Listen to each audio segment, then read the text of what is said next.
बिस्मिल्लाहिर्रहमानिर्रहीम, अस्सलाम वालेकुम। आज की नशिस्त हमारी कुछ तज्ज़ियाकारों के साथ है ताकि बहुत सारे सवालात जो कि हर ख़ास व आम के जहन में इस सियासी मंजरनामे को देखते हुए वो ज़रा हम उनसे पूछ सकें, जो कि ज़ाहिर सियासी शख्सियात तो अपने अपने सियासी मंजरनामे को जहन में रखते हुए अपने अपने सियासी नज़रियात को जहन में रखते हुए सारी की सारी बातें करती हैं। तो इसलिए हमने कुछ तज्ज़ियाकारों को ज़हमत दी है। हमारे साथ सीनियर सहाफ़ी तज्ज़ियाकार जनाब मज़हर अब्बास साहब तशरीफ़ फरमाएँ, सर बहुत शुक्रिया। जनाब आरिफ हमीद भट्टी साहब तशरीफ़ फरमाएँ लाहौर से, सर बहुत शुक्रिया, बहुत नवाजिश। और जनाब साबिर शाकिर साहब बस कनेक्ट कर रहे हैं उनको, वो तशरीफ़ फरमाएँ इस्लामाबाद से। तो ये तीन सहाफ़ी तीन बड़े शहरों से पाकिस्तान के, कराची, लाहौर, इस्लामाबाद, ताकि ज़रा पूरे मुल्क का सियासी मंजरनामा हमारे सामने आ जाए, वो हमें बता सकें, ये हमारे साथ मौजूद हैं। इब्तिदा में अगर मेरे साथ हैं कि ठीक है, मैं ज़रा इब्तिदा में आप तीनों की इजाज़त से, चूँकि अभी खबर आई है थोड़ी देर पहले की खबर है कि कराची के मुख्तलिफ इलाकों में ज़लज़ले के झटके महसूस किए गए हैं। तो हमारे साथ मेट डिपार्टमेंट के ताज रफ़ी साहब, अर्थक्वेक डिपार्टमेंट के मौजूद हैं, जाहिद रफ़ी साहब। तो मैं ज़रा इब्तिदा में आप लोगों की इजाज़त से ज़रा इनसे बात कर लूँ और फिर हम ज़रा देखें कि सियासी जो झटके हैं ज़लज़ले के उसमें क्या हो रहा है। रफ़ी साहब अस्सलाम वालेकुम सर। वालेकुम सलाम। सर बताएंगे कि ज़लज़ले का ये मरकज़ कहाँ था और इसकी शिद्दत कितनी थी? ये 4.1 मैग्नीट्यूड हमने इसकी दी है। अच्छा। और ये जो इसका मरकज बन रहा है ये कराची के अंदर ही है। यानी हम देखते हैं कि ये मलीर से समझ लीजिए कोई 30 किलोमीटर नॉर्थ में, तो ये लैंड ही बनती है। गुलशन हदीद इसके सराउंडिंग में ये एरिया बनता है। अच्छा। तो ये इतना बड़ा आस्पेक्ट कराची के अंदर विद इन सिटी आना, ये वाकई हमारे लिए भी थोड़ा सा सरप्राइजिंग है ना जी जी, क्योंकि यहाँ पे जो आस्पेक्ट्स हैं वो ज़्यादा छोटे होते हैं। 3 मैग्नीट्यूड 3.2 इससे ज़्यादा का नहीं होता कराची सिटी के अंदर। हाँ। तो ये हम इंशाल्लाह है कि इसको हम थोड़ा सा एनालाइज करेंगे डिटेल के साथ। और ये आप भी जब बता रहे थे तो मैं यही हैरान हो रहा था। मैं समझ रहा था कि आप बताएंगे कि मसलन मलीर से मसलन कोई पता नहीं इतने 100 किलोमीटर दूर या नहीं, मैं समझ रहा था आप शहर के बाहर का कोई इलाका जो बिल्कुल जो मज़ाफ़ाती इलाका है वो बताएंगे, लेकिन आप तो गुलशन हदीद के अतराफ़ का इलाका बता रहे हैं जो कि of course which is very much in the city. तो ये मुझे भी यही ताज्जुब हुआ और इसमें आप 4.1 बता रहे हैं। जिससे हम जो कराची का देखते हैं सेशन सिटी का पैटर्न देखते हैं, तो ये मलीर का एरिया है और एक और एरिया जहाँ पे पहाड़ी है, तो वहाँ पे छोटे छोटे क्वेक्स जो है ना वो आ जाते हैं। सही है। लेकिन विद इन सिटी ये इतना बड़ा मैग्नीट्यूड का हमने तो इसको बार बार एनालाइज किया, इस्लामाबाद में भी कराची में भी, कि कहीं कोई ऐसी गलती तो नहीं हो रही। हाँ। तो पूरे जो स्टेशन हैं ज़्यादा से ज़्यादा उनको लेके एनालाइज करते हैं अपने सिस्टम के अंदर, लेकिन हमारा जो आ रहा है वो यही बन रहा है, कहीं एपिसेंटर बन रहा है और इतना ही मैग्नीट्यूड बन रहा है। इसको आपने वेरीफाई करके आप बता रहे हैं। और ये चूंकि ये अब ज़रा आबादी वाला इलाका है तो इसमें ये अल्लाह ना करे इसका मैग्नीट्यूड इतना तो नहीं है। वैसे तो आप बता रहे हैं कि बहुत ज़्यादा है, कीपिंग इन माइंड के शहर में है ये, ना कि शहर से दूर, लेकिन कोई इसमें हलाकतों का खुदा न खासा इम्कान तो नहीं है या है? नहीं, आई डोंट थिंक सर कोई ऐसा है, क्योंकि इसकी इतनी ज़्यादा चेकिंग तो हुई है ऑब्वियसली। लेकिन ऐसा कोई मेरा नहीं ख्याल कि कराची में कोई ऐसी कोई बिल्डिंग या किस चीज़ को हलाकत का खतरा हो। गहराई के बारे में क्या है इसका बताएंगे कि कितनी गहराई में? अच्छा, हमने जो इसके मुख्तलिफ तरीकों से एनालिसिस किया है, तो एवरेज ही हम देख रहे हैं कि 15 किलोमीटर बन रही है गहराई जी, 15। लेकिन कुछ इंटरनेशनल एजेंसीज है वो 20 किलोमीटर तक भी जा रही हैं। तो लेकिन हम देखते हैं कि हमारा चूँकि लोकल है, हमारे यहाँ सिस्टम लगे हुए हैं, कराची में हमारे सिस्टम हैं, तो हमारा ज़्यादा ठंडी हो सकता है as compare to the international agency. जिस तरह आप कह रहे हैं कि रेक्टर स्केल पे 4.1 in the city is a bit too much, इसी तरीके से जो गहराई है 15 किलोमीटर, ये मामूल से यानी एवरेज से कम गर्दानी जाती है या ज़्यादा? देखिए कराची में जो 15 किलोमीटर का है ना, आप ज़मीन के अंदर समुद्र करीब होने की वजह से पानी करीब है। तो अगर तो ये ज़रा थोड़ा और नॉर्थ में होता, समुद्र से और ज़्यादा दूर होता, तो ये 15 किलोमीटर गहराई एक बहुत ही कम गहराई समझी जाती है, एक शैलो स्पेस जो समझा जाता है। तो हो सकता है उस एरिया में होता तो ये ज़्यादा शेकिंग देता और उसमें डैमेजेस होने के खतरा जो है कंपैरेटिवली ज़्यादा हो जाते हैं। यानी ये कहा जा सकता है आपकी गुफ्तगू की बुनियाद पे कि कम से कम रीसेंट पास्ट में, हालिया तारीख में कराची शहर में इस शिद्दत का ज़लज़ला नहीं आया है, कहा जा सकता है? ये बात आपकी दुरुस्त है क्योंकि हम भी इसको जितना भी हम अपना पीछे का देखते हैं तो हमें विजन सिटी जो है वो वाकई इतना बड़ा अर्थक्वेक नहीं मिलता है कराची के अंदर जो है। ये एक हमारे लिए वाकई हैरान कुन चीज़ है जिसे हमें आगे भी इसको थॉरोली स्टडी करना पड़ेगा कराची एरिया को। ये मैं बिल्कुल एज अ लेमैन पूछ रहा हूँ कि क्या इसकी कोई, यानी ये जो जाहिर एक नेचुरल फिनोमेना होता है ज़लज़ला, लेकिन चूंकि आप बार बार इस बात पे फोकस कर रहे हैं कि विद इन द सिटी इस इतनी शिद्दत का आपके लिए भी हैरान कुन आप बार बार कह रहे हैं, तो इसकी रीजंस में क्या कोई मैन मेड रीजन भी कंट्रीब्यूट कर सकता है क्या? मैन मेड तो नहीं हो सकती, क्योंकि मैन मेड जो है वो ट्रेमर होते हैं छोटे छोटे। ये जो 4 मैग्नीट्यूड है ये इस बिग अर्थक्वेक, ये हम इसको मैन मेड अर्थक्वेक कितना बड़ा अर्थक्वेक जनरेट नहीं कर सकता। हाँ, अगर 2 मैग्नीट्यूड या इस रेंज में होते हो तो वो मैन मेड हो सकते हैं, लेकिन 4 जो है वो एक बड़ा अर्थक्वेक है। लेकिन ये है कि कराची में फॉल्ट है, जो फॉल्ट गुजरती है और समुद्र के अंदर एंटर होती है, तो हो सकता है हम इसका एनालिसिस करें, देखें तो मुमकिन है उनमें से कोई एक फॉल्ट जो है वो ट्रिगर हुई हो किसी वजह से। ओके। यहाँ कराची के पास फॉल्ट गुजरती है, ऐसा है। और सर मतलब आपके महकमे से डायरेक्टली शायद रिलेटेड ना हो, लेकिन वैसे तो ये शहर तो इमारतों का एक समंदर है, खासतौर पर गुलशन हदीद और फिर जौहर, ये सारी पट्टियों पे तो यानी ऐसे ऐसे इमारतों का समंदर एक एक सामने खड़े हैं। कराची की इमारतें तो इस स्ट्रक्चर की हरगिज भी नहीं है ना कि अल्लाह ना करे कभी अगर ये शिद्दत ज्यादा हो तो उसको जलजला प्रूफ या ऐसा तो मामला है ही नहीं ना, ऐसे ही है ना शहर की अक्सर इमारतें? या बिल्कुल ये ऐसा है। तो जैसे अभी आपने 4.1 मैग्नीट्यूड का अर्थक्वेक कराची ने ऑब्जर्व कर लिया, ये हिट हो गया इस एरिया के अंदर, तो इसका मतलब है कि आपको फ्यूचर के अंदर भी कॉशन रहना पड़ेगा, आपको प्रिपेयर रहना पड़ेगा कि ऐसी पॉसिबिलिटी हो सकती है। ये नहीं मैं कहता कि इन अ फ्यू मंथ या इन अ फ्यू ईयर्स वो इस तरह बड़ा अर्थक्वेक दोबारा आ जाए, लेकिन ये है कि अगर 10 साल बाद भी अगर इतना बड़ा अर्थक्वेक आता है तो वो भी 10 साल का टाइम जो है बहुत शॉर्ट टाइम है किसी भी शहर के लिए। आपके सामने बालाकोट मुजफ्फराबाद की मिसाल है जी जी जी, जो विदन जिनकी हिस्ट्री जो है वो 1000 साल की है, 800 साल की है, जी, जी। और वो इन अ फ्यू सेकेंड जो है वो बालाकोट खत्म हो गया। ये हाँ 10 साल या 20 साल का अर्सा अगर हम कहें तो ये तो बहुत ही शॉर्ट टाइम है किसी भी अर्थक्वेक के आने के लिए।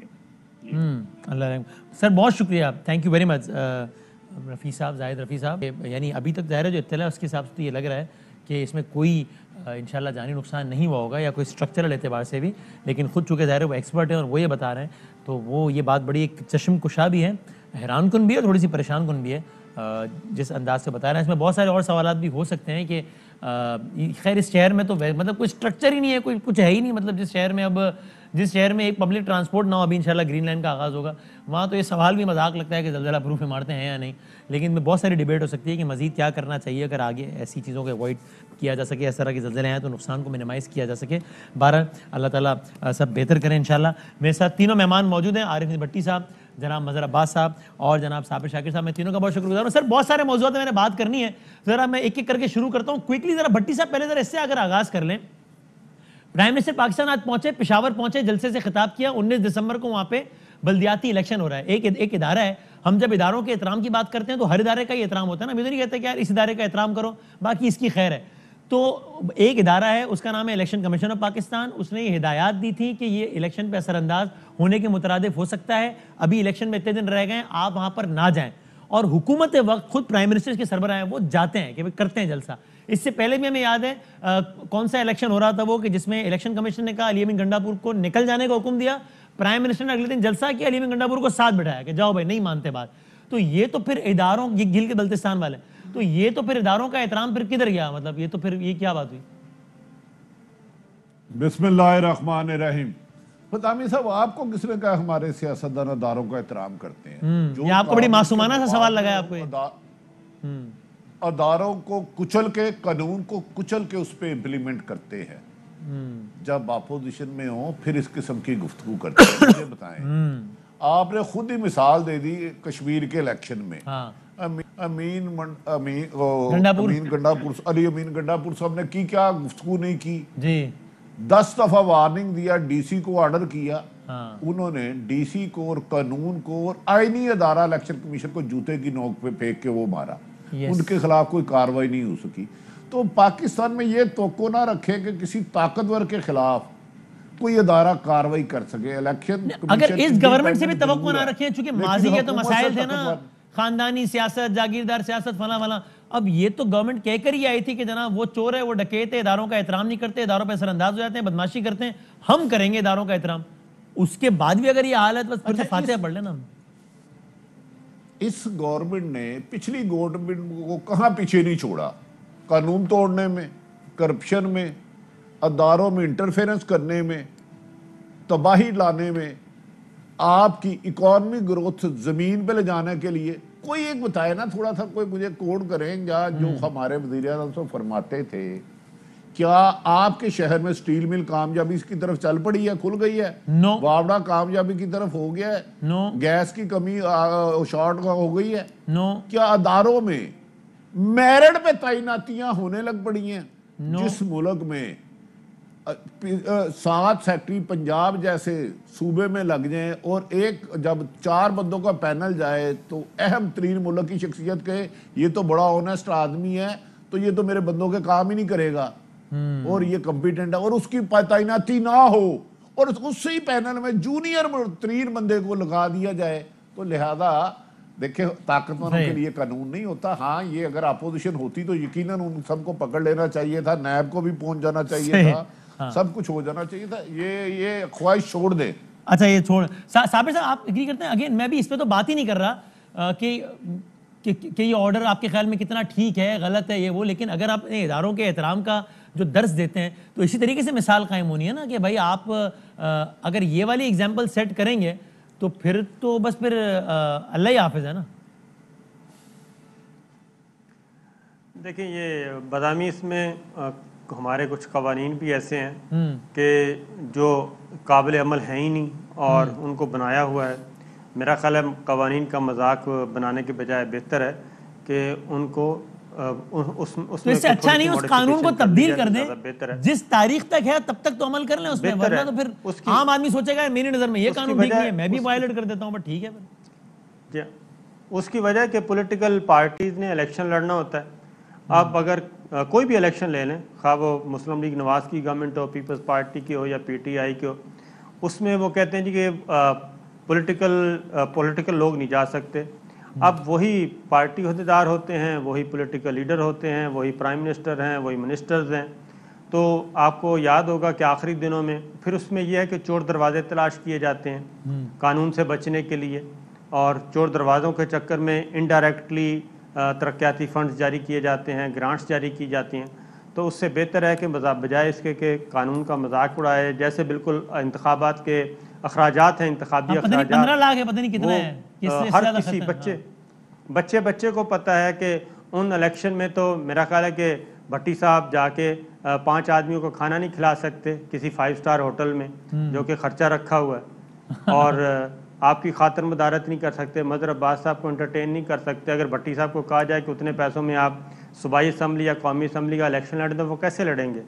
तो मेरा ख्याल है कि बेहतर है कि कवानीन को ही तब्दील कर दिया जाए, बजाय इसके कि कवानीन से इनहराफ किया जाए और एक रूल ऑफ लॉ का जो कॉन्सेप्ट है वो। भट्टी साहब जो है ना हंस रहे हैं इस बात पे, अब उनको, लेकिन साबिर मतलब ये इलेक्शन वाले अखराजात के हवाले से तो बिल्कुल ठीक है बात, लेकिन ये तो हम एक स्पेसिफिक सिचुएशन की बात करें जहां पर एक लॉ बना हुआ है, वो सही या गलत हो सकता है, उस पर तरमीम हो सकती है, लेकिन specifically prime minister of Pakistan को इलेक्शन कमीशन कहता है कि सर आप ये ना करें, और वो जाते हैं। स्पेसिफिकली अली अमीन गंडापुर को कहता है इलेक्शन कमीशन कि आप हल्के से बाहर निकल जाएं, प्राइम मिनिस्टर अगले दिन पहलू में बिठाते हैं।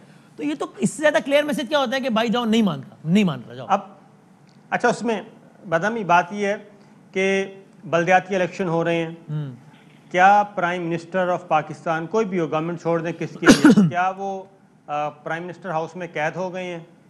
क्या वो किसी इजलास की सदारत नहीं कर सकते, किसी सूबे का विजिट नहीं कर सकते? अगर कोई खुदा ना खास्ता कोई नागहानी सूरत हाल है, इसका मतलब है कि बल्दियाती इलेक्शन हो रहे हैं और प्राइम मिनिस्टर बाहर नहीं निकल सकते क्योंकि इलेक्शन कमीशन का ऑर्डर है, इसलिए कि बल्दियाती इलेक्शन हो रहे हैं या किसी एक हल्के का इलेक्शन हो रहा है। ठीक है, ये पॉइंट आ गया। कह रहा हूँ कि कवानीन ऐसे होनी चाहिए जो कि काबिल अमल हो। इसमें मदर साहब का भी टेक ले लेता हूँ, फिर अगले मौजूद की तरफ बढ़ते हैं। सही, मदर साहब वो कहते हैं प्रैक्टिकल कवानीन बनाए ना भाई, ताकि अमल भी हो सके। ऐसे कवानीन बनाएंगे तो फिर यही होगा। फिर शुक्रिया वसीम। पहले तो मैं आपको ये अभी आपने अर्थक्वेक के हवाले से जो बात की ना, जलजले के झटके महसूस हुए। 2005 में जब जलजला आया था तो कराची के बारे में उस वक्त एक सर्वे हुआ था और ये कहा गया था कि जो इमारतें जितनी बनेंगी वो इस सारी चीजों को मद्देनजर रखते हुए बनाई जाए। माशाल्लाह जिस तरह बाकी चीजों का हशर नशर हुआ, इस पर भी बिल्कुल भी कोई तवज्जो नहीं दी गई। इसलिए अगर आज के 10 साल बाद जिस तरह वो कह रहे हैं खुदा न खास्ता ज्यादा मैग्नीट्यूड का वो आया, तो ये यकीन जाने कि कुछ नहीं बचेगा। अल्लाह ना करे सब महफूज रहे। लेकिन जिस तरह की सूरत हाल है उसमें बिल्डिंग, कोई एक बिल्डिंग उसके बाद 2005 के बाद ये नहीं क्लेम कर सकता कि उसने इन सारी चीजों को मद्देनजर रखते हुए वो बिल्डिंग बनाई है। बाकी मलीर के झटके जाहिर है सदर में महसूस किए जाते हैं और मलीर के झटके जो है और जगहों पे भी महसूस किए जाते हैं। लेकिन जहां तक आपके सवाल का जवाब है, देखिए प्रॉब्लम यह है कि सियासी जमातें जब हुकूमत में आती हैं तो इनके अपने मंशूर में मौजूद होती हैं ये चीजें कि पॉलिटिकल पार्टी और गवर्नमेंट अलग अलग होंगी। गवर्नमेंट जो है, गवर्नमेंट के अगर प्राइम मिनिस्टर के पास या ये प्राइम मिनिस्टर हो, कोई भी प्राइम मिनिस्टर हो, उनके पास अगर पार्टी ओहदा है तो उन्हें वो पार्टी ओहदा सरेंडर कर देना चाहिए, ताकि इस वक्त अगर कोई और चेयरमैन हो पार्टी का तो वो जाके अपने उसके हल्के में कैंपेन कर सके। अच्छा। जो इलेक्शन रूल्स हैं वो सिर्फ इलेक्टेड लोगों के लिए मना है कि जो इलेक्टेड लोग हैं वो, क्योंकि आप इन्फ्लुएंस कर सकते हैं इनडायरेक्टली एंड डायरेक्टली। जिस तरह आपने कहा कि उन्होंने जाके कोई स्कीम अनाउंस कर दी। वो स्कीम किसके लिए है? लोगों के लिए। वो लोगों के लिए है ना, वो वोटर है ना। तो इसका मतलब यह है कि आप अपने ओहदे का गलत इस्तेमाल कर रहे हैं। अभी उन्होंने पीडीएम पर भी फाइन किया ना, पीडीएम के लोगों पर, राजा परवेज अशरफ वगैरह पे फाइन किया ना इलेक्शन कमीशन ने। 133 पे। तो चीज ये है कि आप पॉलिटिकल पार्टीज ही अगर एहतराम नहीं करेंगी इस चीज का, वो रूल्स जो उन्होंने खुद बनाए हैं, इलेक्शन कमीशन ने तो ये रूल्स नहीं बनाए ना, ये सारा इलेक्शन कमीशन का स्ट्रक्चर किसने बनाया है? सही है। ये अब आप वो स्ट्रक्चर बनाएं और उसके बाद आप वायलेट करें उसी चीज को। सही है। तो अब इलेक्शन कमीशन ने अगर ऑपोजिशन को फाइन किया है तो इलेक्शन कमीशन को प्राइम मिनिस्टर को भी फाइन करना चाहिए। ओके। इसलिए और जो बड़ी मजेदार बात ये हुई कि वो फवाद चौधरी साहब और आजम चौधरी साहब ने पता नहीं क्या क्या कहा था इलेक्शन कमीशन को, फिर वहां जाके सबने तेरी माफी मांग ली सबने। असल चीज ये है कि पार्टी ओहदे और हुकूमती ओहदे अलग अलग हों तो इसका मसले का हल निकल आए। सही है। ठीक है, एक ब्रेक लेने दें, फिर उसके बाद कुछ और भी मौजूद है। एक ट्रांसपेरेंसी इंटरनेशनल का सर्वे आया है गवर्नमेंट के बारे में, क्या कहता है जरा वो देखते हैं। अपोजिशन की जो ताज़ा तरीन भड़क है 23 मार्च को निकलेंगे, वो क्या है, जरा 3-4 और चीजों में बात करते हैं एक एक करके ब्रेक के बाद।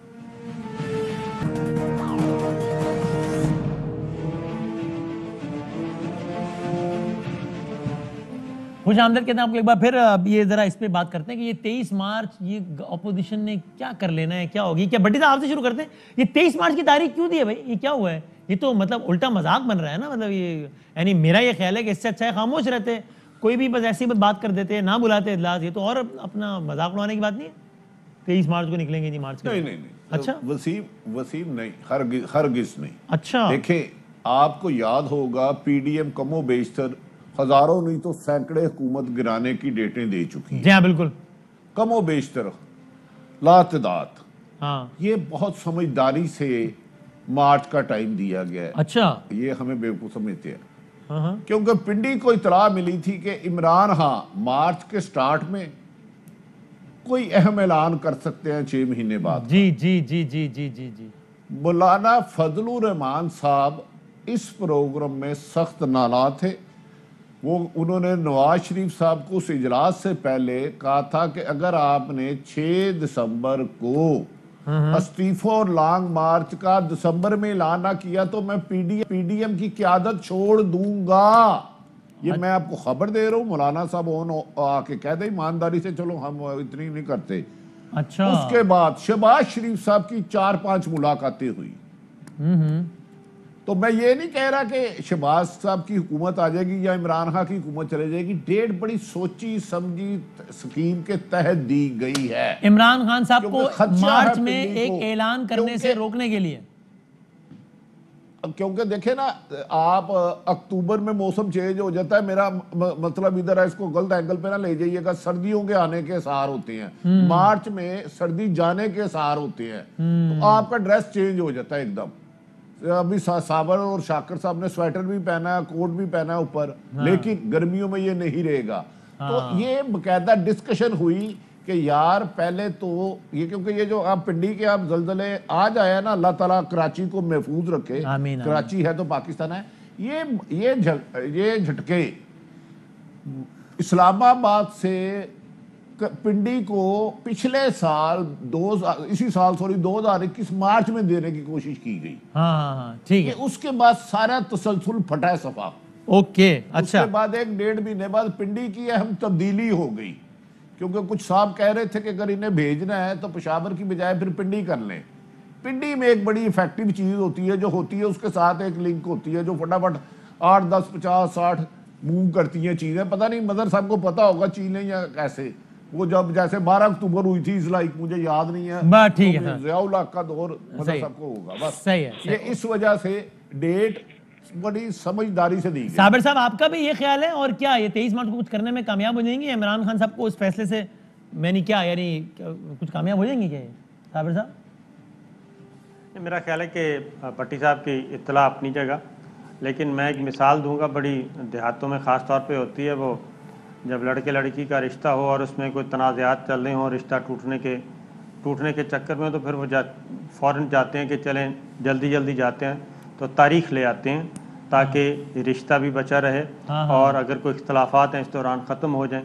तो वो PDM का सरबराही इजलास हुआ, मौलाना फजलुर रहमान साहब बज़िद थे कि हर सूरत में धरना लॉन्ग मार्च का ऐलान किया जाए, इसके बगैर बात नहीं बनेगी, इस्तीफ़े भी दिए जाएं। तो उस दौरान बहस होती रही, तवील तरीन इजलास हुआ, ये बात ध्यान में रखिएगा, तवील तरीन इजलास हुआ, उसमें इंटरफेरेंस भी हुई, बातचीत भी हुई, लेकिन बात नहीं बन रही थी। और बिल आखिर उन्होंने कहा कि कम से कम कोई तारीख दे दें, जैसे लड़के वाले कहते होते हैं लड़की वालों को कि अगर ये रिश्ता 6 महीने बाद की दे दो यार, तारीख तो बाद की तारीख दे दें। अच्छा 6 माह बाद की दे दें, कम से कम इस दौरान चीज़ें संभाल लेंगे। तो इसमें भी एग्जैक्ट यही हुआ है, वरना महंगाई आज है, महंगाई का नाम अगर इस मार्च का नाम तब्दील कर देते तो फिर भी थोड़ी सी सेंस बनती थी। महंगाई आज है और महंगाई मार्च जो है वो 3.5 माह से भी 2 दिन बाद किया जा रहा है। और फिर ठीक 7 दिन के बाद यकम रमज़ानुल मुबारक है। तो मुझे नहीं समझ आई कि 3.5 माह के बाद की तारीख देना और फिर आगे यकम रमज़ान कि आप यहाँ पे आके क्या करेंगे। और फिर 23 मार्च को आपको मालूम है कि यहाँ पे परेड भी होती है, तो 23 मार्च से पहले रिक्वेस्ट की जाएगी और एक बार फिर राब्ता हो जाएगा कि जनाब 23 मार्च की परेड हो जाने दें। 23 के बाद फिर 2 दिन और उसमें ऐड होते हैं क्योंकि वो सारी तनसीबात वापस जानी होती हैं। तो 25 मार्च तक तो ये मामला हो गया। अब वो आहिस्ता आहिस्ता वो चीज़ें 3 अप्रैल को यकम रमज़ान है, अल्हम्दुलिल्लाह पहले मार्च कर लें, अप्रैल से रमज़ान आ जाएगा, तो मतलब ऐसे ही, यानी बस ये फिर ऐसे ही है ना, यानी यकम 2 अप्रैल को पहला रमज़ान है। हाँ, 2-3 अप्रैल जो भी। हाँ, अच्छा, तो मतलब यानी कुछ मदर अब्बास साहब आपका भी ख्याल है कि या तो ये मार्च होगा ही नहीं, या हो भी जाएगा तो बस हो जाएगा और खत्म हो जाएगा, बट ठीक है, बाकी सब ऐसे चलता रहेगा। वसीम, मैंने कुछ दिनों पहले ट्वीट की थी कि PDM जो है वो एज ए ब्रांड जो है ना नाकाम हो गई है। सही है। तो ये ऐलान तो मजीद रुसवाई का सबब नहीं बनेगा सियासी तौर पे कह रहा हूं मैं, यानी मजीद एक लाफिंग स्टॉक नहीं बन गया पिछले 1.5 साल में? और हो क्या रहा है? मुझे 1.5 साल में आप बताएं, जब से PDM कायम हुई है, और 1.5 साल PDM के ले लें और बाकी 1.5 साल पूरी अपोजिशन के ले लें, कोई एक मूव बताएं जो उनकी कामयाब हुई है।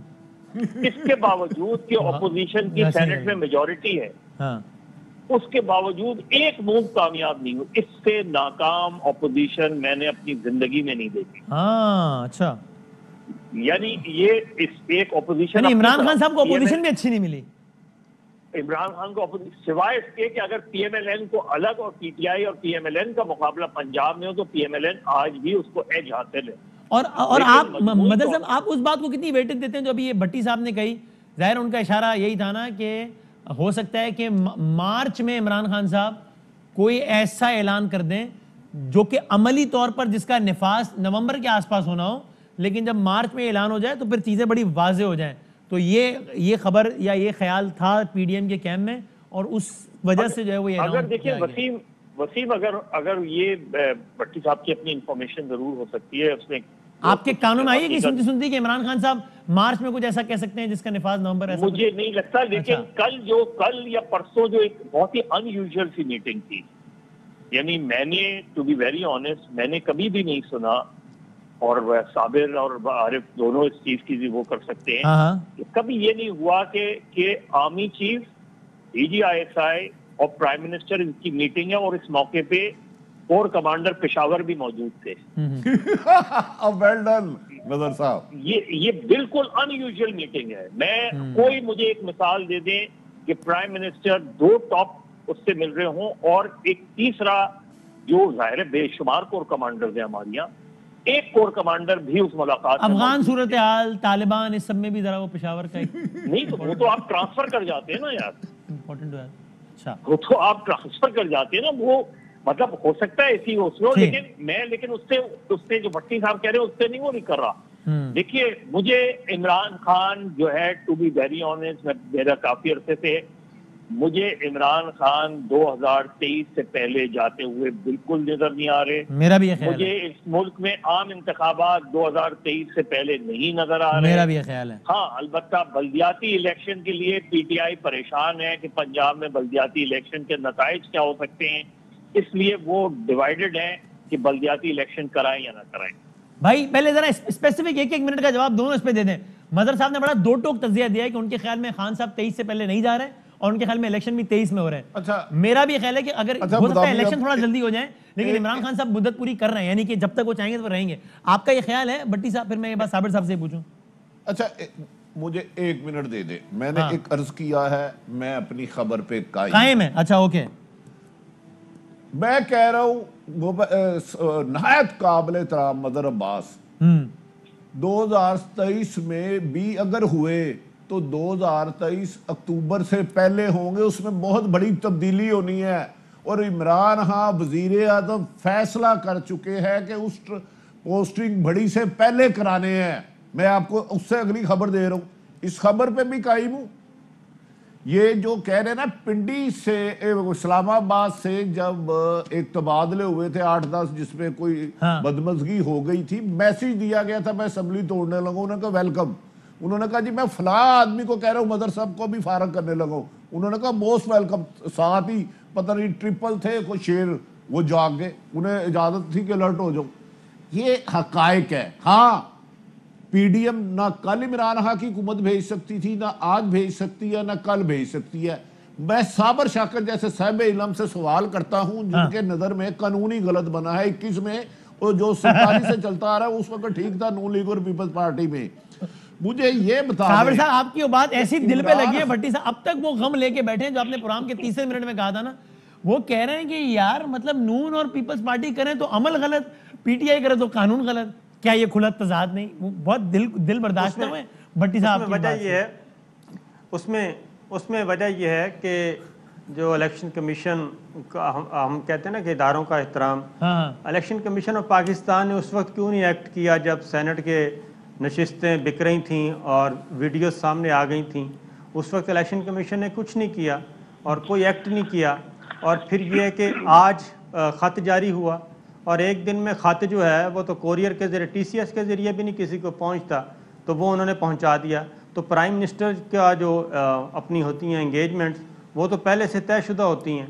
इसलिए मैं कहता हूं कि जहां पे इदारे जो हैं वो भी शरारतें करते हैं तो इलेक्शन कमीशन ऑफ पाकिस्तान को भी अक्रॉस द बोर्ड करना चाहिए। फिर ये कानून इम्प्लीमेंट हो ही नहीं सकता, इस पे काबिल अमल ही नहीं है। अच्छा जनाब, ये वसीम साहब 1 मिनट देंगे आप? हाँ जी, आप सवाल क्या करना चाह रहे हैं? मदर अब्बास साहब ने बिल्कुल सही बात की है कि उसमें पार्टी ओहदे अलग कर दें, तो पार्टी चेयरमैन जाएं, पार्टी लीडर जाएं, जाके इंतखाबात भट्टी साहब को सवाल नहीं करना चाह रहे हैं। यहाँ पे कहते हैं कि पॉलिटिकल पार्टी, अच्छा पाकिस्तान इलेक्शन लड़ रही है, पाकिस्तान पीपल्स पार्टी लड़ रही है, तहरीक इंसाफ लड़ रही है, लेकिन उनकी क़यादत जो है वो जाके वहां पे जाके पांव पे ब्रेक रखे, इतना एक्सीलेटर छोड़ दिया। मैंने तो छोटी सी बात की थी। ब्रेक लाहौर पे, लाहौर की ब्रेक इधर नहीं आ सकती। अच्छा वसीम लाहौर बदामी की तरह वाली मासूमाना ब्रेकें सवाल और मेरा मजहर से अब्बास पीछे साहब पीछे की लबे लहजा मुस्कुराहट की वजह से एक सवाल पूछता हूँ। हाँ। एक तो मैंने कहा था पीडीएम ना इसकी इमरान खान की हुकूमत गिरा सकती है ना इसके बस में है। हाँ। मुझे ये बताएं सेनेट के इलेक्शन चेयरमैन पे अदम एतमाद आया, पीटीआई के किस बंदे ने रोल अदा किया कि वो अदम एतमाद नाकाम और 64 के बंदे 51 रह जाए?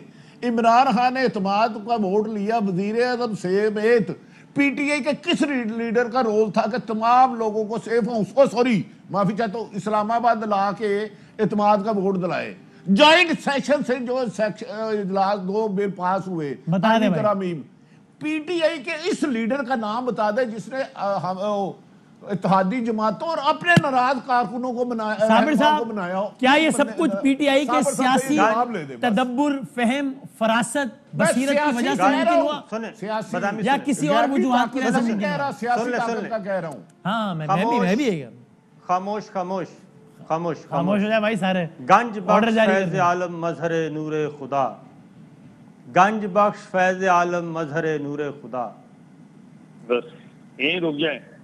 मैं ब्रेक ले लूं, मेरा ख्याल है यार, वैसे ही बहुत देर से कह रहे हैं। एक ब्रेक के बाद आते हैं।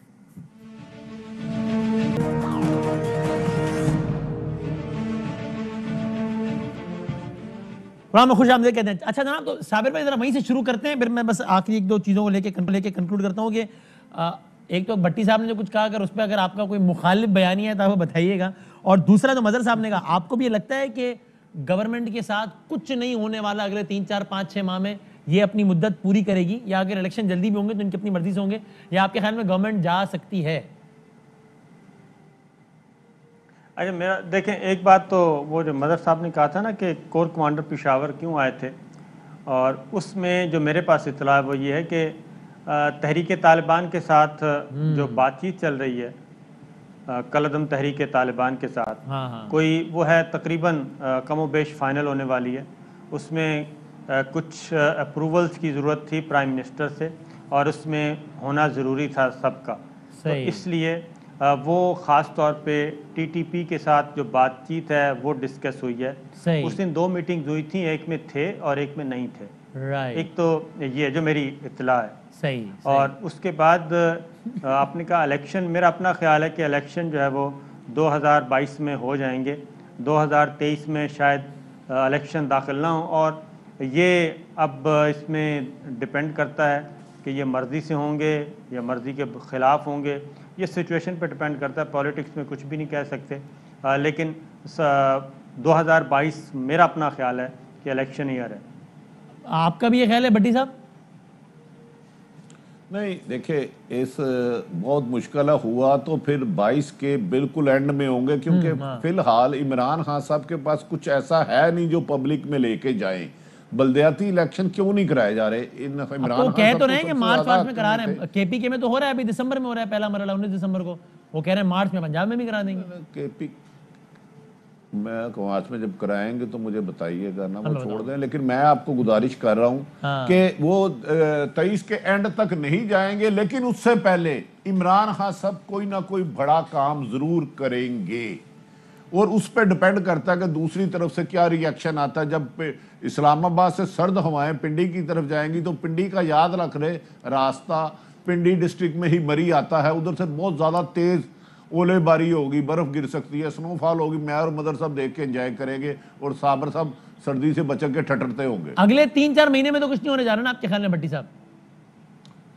नहीं, हो सकता है इस पाकिस्तान में। मैं कह रहा हूँ अब भी एक पेज नहीं जोड़ने की कोशिश की जा रही है, लेकिन दोनों तरफ एतमाद का फुकदान है, दोनों तरफ, एक तरफ नहीं। यानी कि मदर साहब की तरफ भी कराची और लाहौर, याद होगा आपको पिछले 2.5-3 महीने पहले वो 18 अक्टूबर को इस्लामाबाद से लाहौर हवा चली, वो तो लाहौर वाले ने अक्लमंदी की। उन्होंने कहा नहीं भाई सर, मैं नहीं। उन्होंने कहा सर आप पहले, उन्होंने कहा मेहरबानी करें। बाकी मुझे नहीं पता, ये वैसे 2 दोस्त आपस में मिले थे। मदर अब्बास साहब, ये जो कुछ भी रिसेंट टाइम में डेवलपमेंट्स हुई थी, उसके असरात अभी भी जाहिर हो सकते हैं आपके ख्याल में? देखिए, वो तो पाकिस्तान में तो खैर कुछ भी हो सकता है, लेकिन मुझे जो सिचुएशन, ग्राउंड सिचुएशन लग रही है तो ये कि 2022 में इमरान खान क्यों इलेक्शन कराएंगे। इसलिए कि कोई तब्दीली होगी, अगर 2022 में जो तब्दीली है वो तो अगर वो तब्दीली जो इमरान खान चाह रहे हैं वो नहीं होती तो फिर बहुत सी चीजें हो जाएंगी और फिर पूरा सिस्टम थ्रेटन्ड हो सकता है। लेकिन अदरवाइज 2022 ऐसा साल नहीं है जो इमरान खान के लिए बहुत कंफर्टेबल साल हो, इसलिए वो नहीं चाहेंगे। वो चाहेंगे मदर साहब आप तो मुझसे यानी जाहिर है मैं तो आपके सामने तिफले वक्तव्य भी नहीं हूँ। पाकिस्तान में इलेक्शन कब हो रहा है उस वक्त सब देखता है ना, हुकूमत का सरबराह सब देखता है कि उस वक्त कहाँ कौन है, किस मतलब सब कुछ देखा जाता है ना कि कौन किधर कब बैठा क्या और कौन कब किधर नहीं, तो होता है ना सारा। तो देखिए इमरान खान जो नवंबर में तब्दीली है वो इमरान खान की ऐन मर्जी के मुताबिक होगी। जो 2023 की तब्दीली जिसकी भट्टी साहब बात कर रहे हैं वो ऐन मुमकिन है कि वो तब्दीली वो ना हो जो हम सब एक्सपेक्ट कर रहे हैं। ना हो तो ठीक है, लेकिन अगर वो तब्दीली होनी है तो फिर तो उसको इमरान खान साहब तो उस तब्दीली को रोक नहीं सकते, जाहिर है किसी और इदारे की तब्दीली को। तो फिर उसके बाद हो सकता है खान साहब उस मंजरनामे को ज़हन में रखते हुए शायद जल्दी इलेक्शंस करवा लें।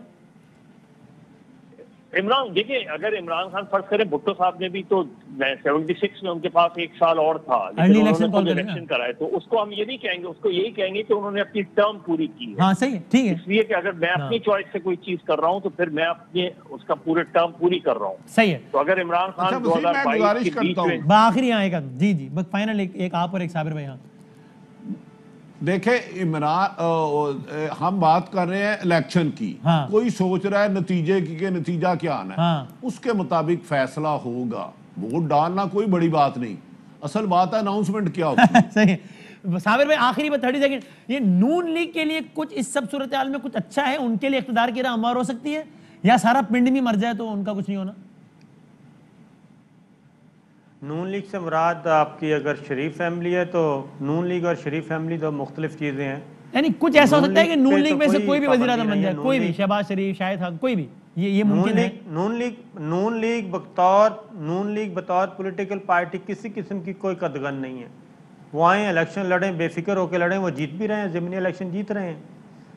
अगला वज़ीर आज़म नून लीग का हो सकता है। कहा जाए कि नहीं अगला वज़ीर आला हो सकता है, क्या नून लीग पे किसी किस्म की कोई पाबंदी नहीं है। अच्छा, नून लीग इलेक्शन लड़े, लेकिन नून लीग बज़िद है कि असल में कि शरीफ फैमिली के साथ इलेक्शन लड़े। सिर्फ ये मसला है, शरीफ फैमिली डिस्क्वालीफाई हो चुकी है, यानी कि नवाज शरीफ साहब और मरियम सफदर साहिबा। शहबाज शरीफ साहब भी काबिल कबूल नहीं है। शहबाज शरीफ साहब पे भी कोई पाबंदी नहीं है किसी आइन किसी कानून के तहत। वो आए इलेक्शन लड़ें और पार्टी इलेक्शन जीते। ज़मीनी इलेक्शन मुस्लिम लीग नवाज जीत रही है, इसमें किसी ने नहीं रोका। Right, let's see, interesting. बहुत शुक्रिया तीनों मेहमानों का, बहुत शुक्रिया। सेहत रही तो कल मिलते हैं इंशाल्लाह। अहम तरीन खबरें अब एक क्लिक की दूरी पर। आपके पसंदीदा टॉक शोज हों या अहम मुल्की या गैर मुल्की शख्सियात की न्यूज कॉन्फ्रेंसेस, हर लम्हा बाखबर रहने के लिए सब्सक्राइब करें हमारा YouTube चैनल। मौसम की सूरत हाल हो या खेल के मैदान से खबरें, अपने मोबाइल फोन से मुल्की और बैनुल-अक़वामी अहम खबरों तक रसाई के लिए डाउनलोड कीजिए मोबाइल ऐप। बावसूख ज़राए से मुसद्दिका खबरों, तज्ज़ियों और तबसरों से मुस्तफ़ीद होने के लिए विजिट कीजिए पाकिस्तान की सबसे बड़ी न्यूज वेबसाइट www.arYnews.tv। इन सब के अलावा पाकिस्तान का सबसे बड़ा फेसबुक पेज हो, सबसे बड़ा न्यूज इंस्टाग्राम अकाउंट या फिर ट्विटर, ARY न्यूज पहुंचा रहा है खबरें सबसे पहले आप तक, ताकि आप रहें हर लम्हा बाखबर।